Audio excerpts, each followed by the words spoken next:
So we're now on chapter 15, and I don't know about you, but I'm very excited. We're nearly at the end. Is it a power cut? I ask. I can hear Dad scrabbling around in the kitchen drawer as he searches for something. Then I see the spark of a match. You should be used to the nighttime curfew by now, Albie, he replies, lighting a candle and carrying it over to the table. With the coal running out, the government's still rationing the electricity supply. They might get to it to keep the power running for longer down in London, but up here, it still lights out by 9 every night, no matter if you finished your cheese on toast or not. Dad puts the candle down on the table between us and then picks up his last piece of toast. In the orange glow of the candlelight, I can see a worried frown on his face. Are you feeling all right, Albie? He asks me. You didn't get a bang on your head while you were away, did you? I shake my head, but inside I'm kicking myself. Since I first climbed inside the cardboard box, I haven't felt as at home as I do. Let me start that again, because that was confusing. I shake my head, but inside I'm kicking myself. Since I first climbed inside the cardboard box, I haven't felt as at home as I do right now. I know that Mum's still gone in this universe, but somehow Dad's making up for it as best he can. But just by asking one wrong question, I've almost given myself away. I need to clear my head before I say anything else that shows I don't belong here. I'm fine, Dad, I tell him quickly. I could just do with some fresh air. Dad looks out of the window, the sky now almost completely black and starting to sparkle with stars. How about we take the telescope out, he says, clearing the plates away. The moons should be coming out soon. As Dad sets the telescope up on the patio, I snuggle inside the Albie from this universe's fleece, the wind still whipping in from the moor, scudding clouds across the sky and making me shiver. Behind me, the house lies in darkness. No electricity now until tomorrow morning. I know I should keep my mouth shut, but all the headlines I've read and what Dad said have put a tiny worm of worry that's growing inside my head. Dad, I say, what will happen when the coal runs out? Dad looks up from the viewfinder on the telescope, his face half hidden in the shadows. I'll have to get another job, he jokes. No point in going down the mine if there's nothing left to dig out. But you're a scientist, I say. I wish, Dad laughs. You are saying some funny things today, Albie. I'm a coal miner, just like your Grandad Joe was before he passed away. The last few words of Dad's sentence hit me like an invisible punch in the guts. I'd wondered where Grandad Joe was in this parallel world, but hadn't found the way to ask the question yet. Gone, just like Mum, and the universe seems to shrink a little bit more. I thought quantum physics would help me put things right, but it just seems to be taking the people I love away from me over and over again. I bite my bottom lip to stop myself crying. Don't worry, Albie, Dad says, seeing the look on my face. The government will find a way to make sure everything's okay. Since the oil ran out a few years back, they've had teams of scientists looking for new sources of power. The coal will last for a few more years yet, and they're bound to have worked something out by then. In another universe, Dad has invented cold fusion, unlimited energy for free. But in this universe, he's just left sitting in the dark. Look, Dad says, pointing up at the sky as his face is lit with a strange new light. The moons have come out. The clouds are starting to clear, and as I look up into the night sky, I can't believe my eyes. There are 2 full moons in the sky, hanging there side by side. I blink hard, thinking at first that I'm seeing double, but when I open my eyes again, they're both still there. The words of my dad's book echo in my mind. One tiny change. 2 moons, I breathe. Same as always, Dad grins. No need to act so surprised. Now, shall we see if we can spot where Armstrong and Gagarin landed on each one? Through the telescope, Dad shows me the geography of Moon 1 and Moon 2. He points out the Sea of Tranquility and the Ocean of Storms, the Apennine Mountains and the Framora crater where Dad says the Apollo 13 mission landed. The plains and valleys, craters and mountains on Moon 1 all look so familiar to me. From what I can see, Moon 1 is a perfect twin to the moon I watched with Mum every night before she died. But Moon 2 has a strange blue-grey tint, and as I look through the telescope, I feel like I'm exploring a whole new world. Dad points out the ocean of uncertainty where he tells me Yuri Gagarin touched down in the Luna 3 lander. He shows me the Sea of Honey, ringed by the Heisenberg Mountains, and in the middle of this, the huge Everett crater, looking down on us like a giant eye. On this second moon, everything seems different, the unfamiliar shadows giving the man in the moon a strange new face. Sipping from a mug of cocoa that Dad's warmed up on the camping stove, we sit on the patio steps together beneath the two moons. With Dad sitting next to me, I feel like I'm finally home. But whenever I look up into the sky, I see a massive reminder that this isn't my world. You know, Dad says, sipping from his own cup of cocoa, I bet your mum would have solved this energy crisis by now. She was always coming up with brilliant ideas.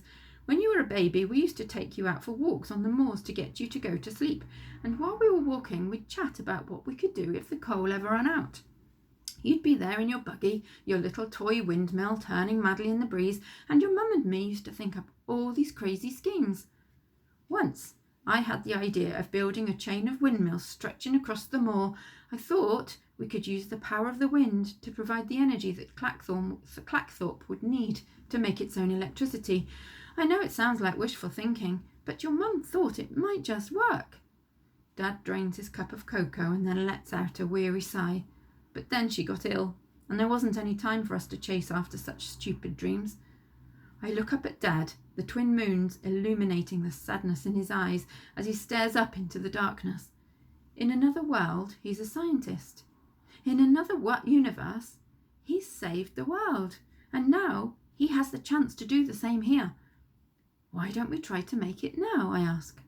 Dad stares back at me in surprise and laughs out loud. In his eyes, I see the same look that Dad in my universe has whenever he tries one of his crazy experiments on his TV show. Okay, he says with a grin, let's do it. With candles and lanterns lighting up the workshop, we set to work.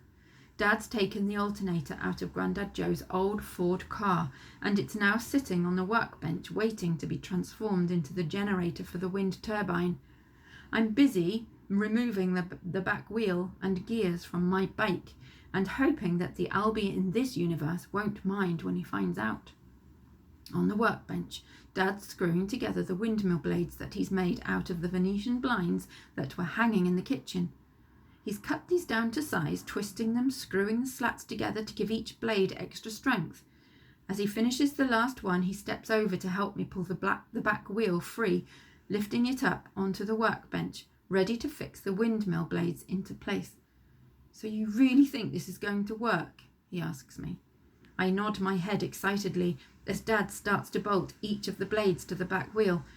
It's the energy of the future, I tell him, thinking of the wind turbines that I see stretching across the moors in my universe, and the best thing is, it'll never run out. The clock on the wall of the shed says that it's almost midnight. I don't think I've slept for nearly 24 hours, and in that time, I've travelled to 3 parallel universes, met different versions of myself, stolen an animatronic platypus, and busted out some old school hip-hop moves. But the funny thing is, as Dad and me work together to fit the wind turbines, pulleys and gears into place, I don't feel tired at all. All I've ever wanted is for Dad to stop racing round the world and spend some time with me. Not a part-time dad, but a proper dad who'd be there when I needed him. To have a dad who listens to what I say, just like Mum did. Now, in this world that has 2 moons shining down outside, I've finally got what I want. I look up at the top of the shed where Dad has fixed our homemade wind turbine. The windmill blades and bicycle wheel are silhouetted by the blue-grey globe of Moon 2 as it slowly starts to set. Ready? Dad asks. I nod my head as he reaches up to flick a switch.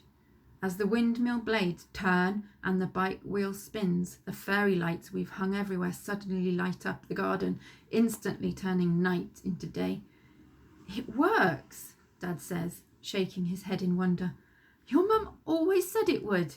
With enough of these wind turbine things, we could generate enough electricity to power the whole village, maybe even the whole world. He turns towards me with a grin. We did it, Albie! Suddenly I feel incredibly tired.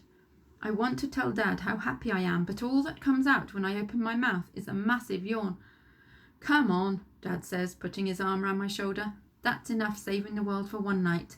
Let's get you to bed. In the corner of the attic room, I can see my cardboard box tucked under the eaves, the quantum banana experiment hidden safely inside.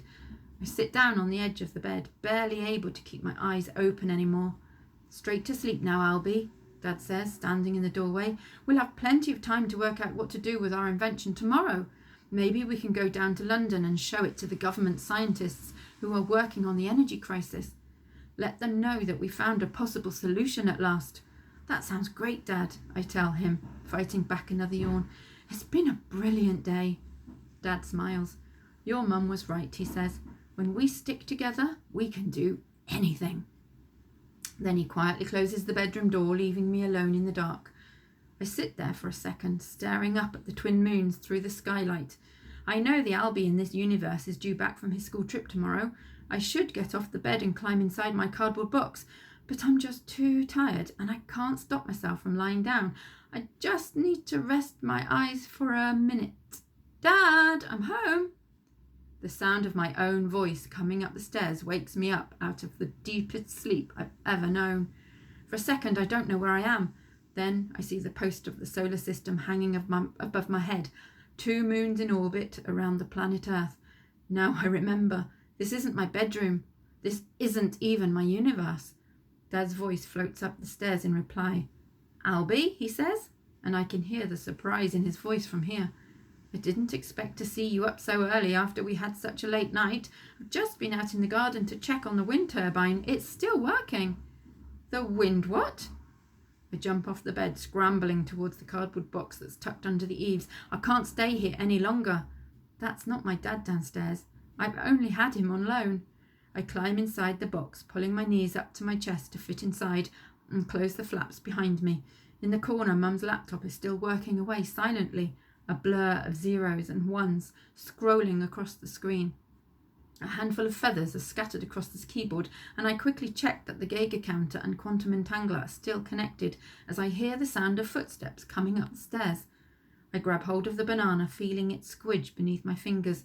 In the supermarket, they give bananas a best before date, but what I need to know now is its radioactive half-life. As soon as a single atom inside this banana decays, then the Geiger counter will click and get me out of this place. In every parallel universe I've found so far, Mum's still been gone. I don't think I'll ever be able to find her again. But then I remember what Dad said to me yesterday. When your mum died, I felt lost. But you helped me face up to things, Albie. You made me see that life was still worth living. Dad's still lost in my own universe, but now I know that he needs me too. I hold the banana next to the Geiger counter, praying that this time it'll take me home. Click! Then the universe shivers and the box goes dark. And there we are. That's the end of chapter 15. What's going to happen next? Is he going to get home? What do you think? What I'd like you to do for this work, you know that Albie and his dad were working on a wind turbine and it managed to power the fairy lights in the garden. I would like you to create a leaflet because they are going to be going to London with that design and they are going to try and sell it to the government. So what you need to do is create a leaflet for this wind turbine, and you are going to be trying to persuade the government that this is a really good energy source. So how are you going to persuade them that your design is the best design? So I look forward to seeing your ideas.